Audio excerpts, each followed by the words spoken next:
On va vous montrer la réalisation du strapping pour limiter les mouvements qui sont douloureux chez vous, donc la flexion et la pronation. Donc le but, c'est de maintenir votre poignet dans cette position.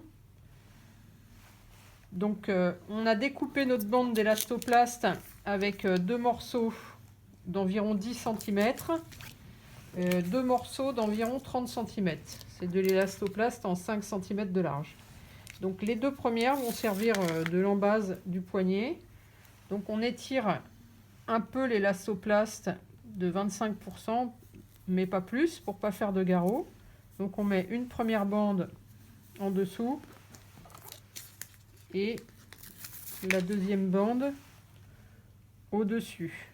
On préfère faire deux demi-bandes comme ça plutôt qu'une circulaire qui risquerait de faire garrot. Ensuite, on va prendre nos bandes de 30 cm. Donc on part du dos de la main à cheval sur la circulaire. On fait une petite traction, toujours pareil hein, pour l'élastoplast, on ne le tend pas au maximum.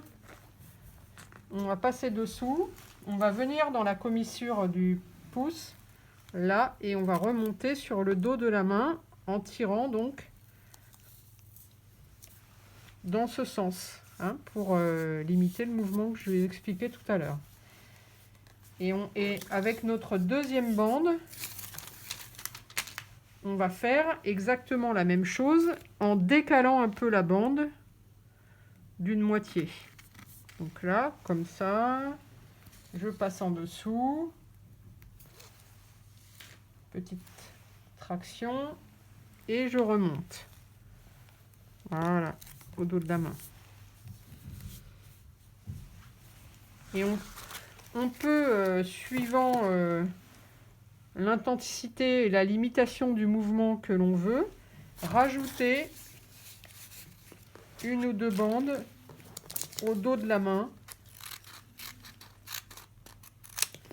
L'idée, c'est toujours de limiter le mouvement qui fait mal. Donc là, je vais partir de là directement, voilà, pour être dans la composante pour limiter la flexion. Donc à vous de doser. Pensez qu'il ne doit pas y avoir le moins possible de plis, parce qu'un pli au niveau d'un strapping, ça risque de faire un frottement douloureux.